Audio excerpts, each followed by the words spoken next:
অর্জুন সিং তিনি প্রাসঙ্গিকতায় থাকতে যে ধরনের চিত্রনাট্য তৈরি করছেন মানুষ জানেন এর সঙ্গে তৃণমূলের কোনো সম্পর্ক নেই। ওখানে আদি বিজেপি, তৎকাল বিজেপি, অর্জুনপন্থী বিজেপি, অর্জুনবাবুর বিরোধী বিজেপি, নানা ধরনের সব ওখানে রসায়ন রয়েছে। বাকি ডিটেলটা ওখানকার যে আমাদের নেতৃবৃন্দ আছেন, পার্থ ভৌমিক সাংসদ, সোমনাথ শ্যাম বিধায়ক, তারা বিষয়টি ইতিমধ্যেই স্পষ্ট করে বলে দিয়েছে। দিনে দুবার ব্যবহার করো স্টপেজ ক্রিম আর নিজেকে রাখো এভারগ্রিন। কেয়াশেক আরোমা থেরাপি স্টপেজ ক্রিম, আর খুঁজে পাও নতুন আমিকে।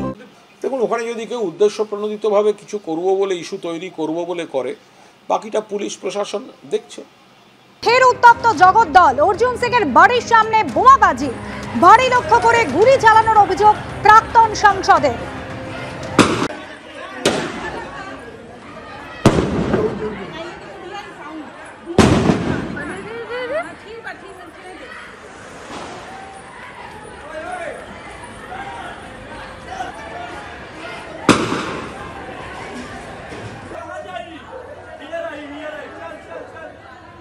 সোমনাথ শ্যাম হচ্ছে বড় গুন্ডা এবং তৃণমূল কংগ্রেস এই গুন্ডাগুলোকে রাজনীতি এনেছে এবং তার ফলে এই ধরনের ঘটনা বারবার ঘটছে।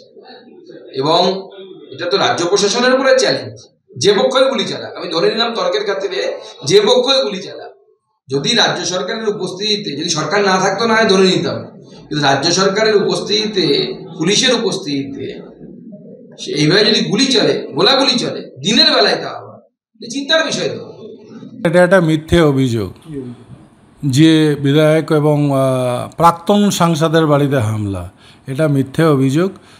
কয়েকদিন আগে তার ভাইপো, ভাগ্নে তারাও এই ধরনের বিভিন্ন মিলের গেটে যাচ্ছে মিল দখলদারি করার জন্যে।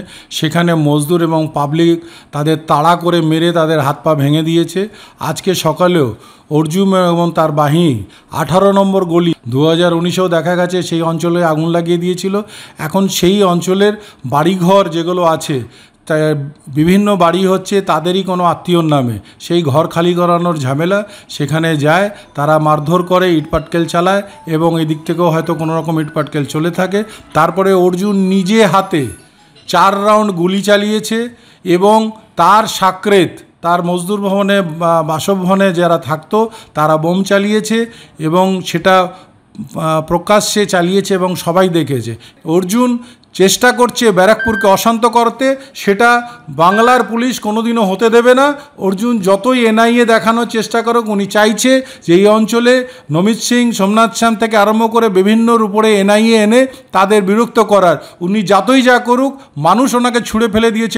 মজদুর ভবনের উপরেই অ্যাটাক হয়েছে, নিচে আপনি দেখবেন ইট পাথর গুলি সবই চলেছে। তারপরে আমি নেমেছি, আমাকে সব চিল্লাচ্ছে, আমি ঘুমোচ্ছিলাম তো চিল্লাচ্ছে, তখন আমি নেমেছি। নেওয়ার পরে নিচে দেখছি তো পুরো বম, পাথর, ইট চালাচ্ছে। আর পুলিশ পিছনে, ওদের পিছনে পুলিশ দাঁড়িয়ে আছে, এদিকে আমাদের সিকিউরিটি দাঁড়িয়ে আছে পুলিশের সামনে।